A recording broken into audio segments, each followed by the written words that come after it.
inclusive and supportive space for families and professionals working with children. And we are your hosts. My name's Heidi Steele, and this is Naomi Fisher, and we're going to chat with you today about who we are and why we're here. Hi, Heidi. So I first met you, Heidi. Actually, I first met you on a Facebook group, but I first met you in real life at a camp, I think. And the first thing I noticed about you is that you had 4 children.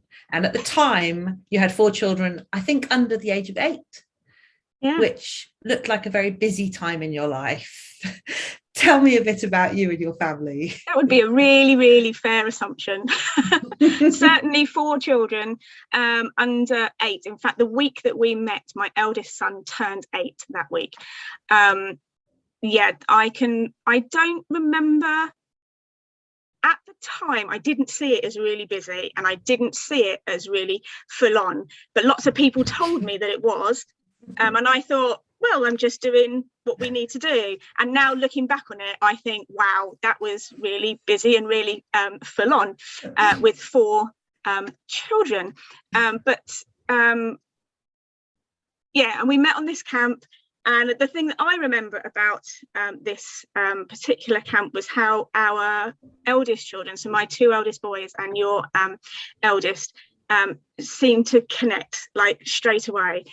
In fact, I first met you in real life standing outside my tent as your eldest was having a tour of our tent inside. And I remember that being really, really special, because actually my children didn't overly connect with others that readily and that easily, which I think is one of the things that really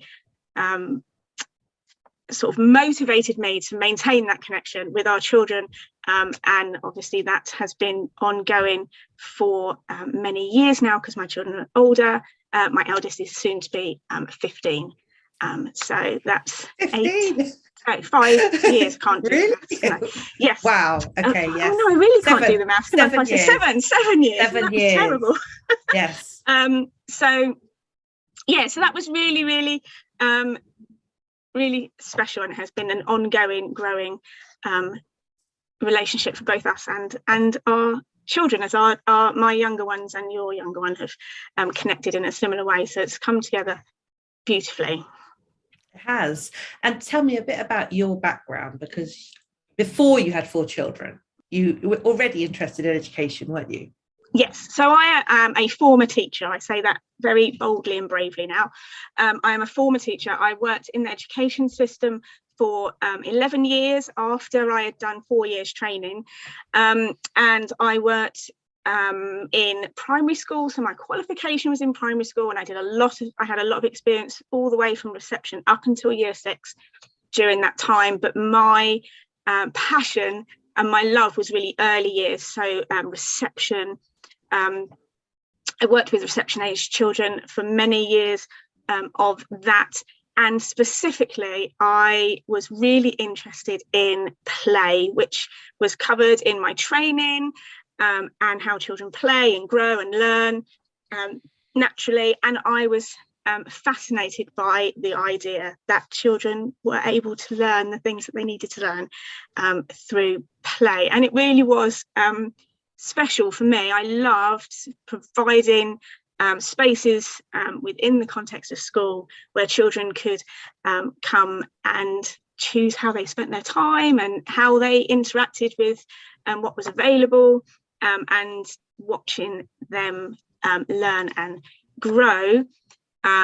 In time, as I had my own children, I realised that I didn't want my own children to go to school because of the increasing pressures of the school system on all school children, including those in reception, and the reduced amount of time on play and the increasing structure in terms of adult imposed structure, and it didn't sit well with me.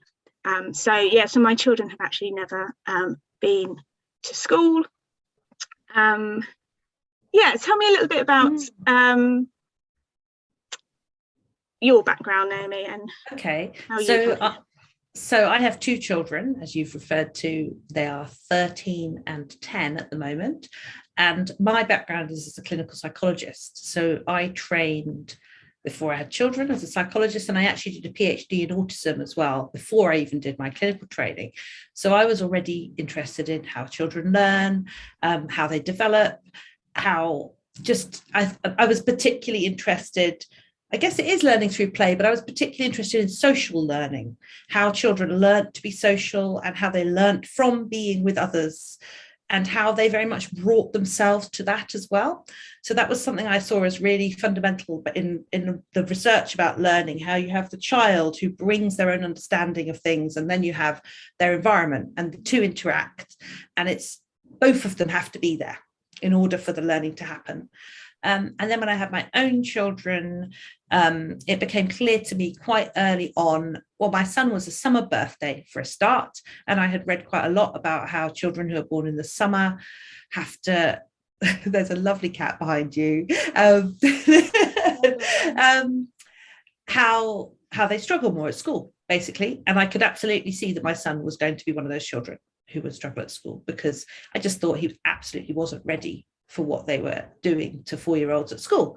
And we actually, home education wasn't the plan when he was younger. I thought he would go to school. He had a place at the excellent primary school at the end of our road, literally on our road. And we went along to the induction day, the term before, which was when he was still 3. And they gave us a list of words to take home and said, we'd like you to learn these words with them over the summer. These were key words. And it was a list of words like the, but, if, an, one, I think. Anyway, and I looked at these words and I thought, this is learning taken completely out of context. You know, up to now in his life, all of his learning has been in context. He's learned things because he's interested. He's learned them because they have meaning to him. Now what I'm being asked to do is take his learning out of any kind of context. And firstly, I could imagine that there was absolutely no way he was going to learn how to read these words by September, but also that it would make me feel bad all summer, thinking I should be doing those words with him. I should be doing those words with him. But I was thinking, what possible sense will these words make to him? You know, why would he need to read a list of random, for him, keywords? They don't even make any sense. It's not even like learning to read his name or mummy. It's just keywords. Anyway, so that was kind of one of our decision-making points. And I thought, okay, we won't go to school. He won't go to school now, because actually I think play would be better for another few years. So what happened was that as he got older, we actually found that he got more different to school children rather than less different. And I think what I expected was, you know, he would grow up a bit, he would, by 7 or so, he might be ready for school. But actually, when I looked at what children were doing at school at 7, the gap between where he was and where they were was huge. And I don't mean in terms of the school children being ahead. I just mean that he was in a completely different place, just totally different place. And it was clear to me his development was going in a totally different way than it might have done had we put him into school at that stage. And I think that's been one of my preoccupations ever since, really, the way that school is this really big intervention into childhood that we don't really acknowledge is an intervention. So, you know, like, I'm a psychologist. If someone comes to see me for therapy, maybe I might do 20 hours with them, and that would be 20, that's quite a lot of therapy, 20 hours of therapy. That would be seen as quite a significant intervention. Children go to school for like 30 hours a week, every week, and yet we don't see that as a significant intervention. And in fact, it made me think about all the child development literature that I had learned when I was doing my PhD and when I was doing my DClin Sci, and thinking no one ever said, but of course, actually all of this child development stuff is about children in the context of going to school. We don't know really what happens to these children if they weren't going to school. We don't know what their development might be like. In fact, they never said that, because I don't think it occurred to them in the same way it didn't occur to me. Never occurred to me to say, but maybe the reason they're doing all these things at this time is because they go to school. Could that be part of it? Anyway, so as I've carried on now, my children are still, they've never gone to conventional school. They've gone to some self-directed learning settings, and they're at a self-managed learning college now, but they've never gone to a conventional school. But I've kind of developed an interest in working therapeutically with children and families where children really aren't happy at school, or where they've come out of school and they're still experiencing trauma or problems because of their experiences in school. So I've heard so many stories of things that people have been told at school, the way that families are often told. I think one of the things I find most difficult is often when a family has an autistic child, they'll often be told you have to put the child in school because of socialization. If you don't send your child to school, they're never going to learn to socialize. And I know from my own experience of having been in school with autistic children and doing my research with autistic children in school, it's usually not a very happy place for children. And I think there's something wrong with this idea. We need to put children in a place where they're not happy in order for them to learn to socialize, for example. So I've kind of been rethinking child development and how I think child development works ever since, I guess, through observing my own children and observing the other children that I work with. And then, here we are. And that now we're doing these courses, because I think one of the things that's happened is I do a lot of work with individual families. And I think you and I have both found this, that we do work with individual families, and we're finding that we're going over quite a lot of the same things with lots of different families. And we're thinking maybe actually bringing families together would be a way of covering quite a lot of this ground. And also it would have the added benefit of bringing the families together so that people could meet each other. Whereas when they work individually with one of us, they don't get that. They don't get the connection. Yeah, and there's something really valuable about connecting with other people that have similar experiences and have been told similar messages. So one of the things that also happens in schools a lot is that it's all about the children and how we can change the children so that they can fit into the school, how we can change, what can we do to support the children so that they can then access what is going on in school. And there's never, those things that we never talk about. People never talk about the fact that maybe it's the system that might need to change. And actually we both work with families, and I work with families who find themselves in a position of either having to manage that dynamic, having to manage how do we continue with our children in school, or they're in a position where they have to find alternatives. And we work with how can we change what's going on for the child? How can we change what's happening around the child, so that they are able to access life in a happier, more comfortable, stable way, instead of blaming parents maybe for the way that their children are, or the way that they're behaving, or the way that they're not able to change what's happening for their child. So for example, school attendance is quite a common story for people that we both work with and that I work with, and then blaming the parent for not being able to help blaming their child in school, and it's blaming the parent and blaming the child. And what we do is move away from that and look at what is actually happening and how can we create something for our families and for children that is healthier. So tell me what you think is different, Heidi, about what we're doing. Why is what we're offering any different to anything else?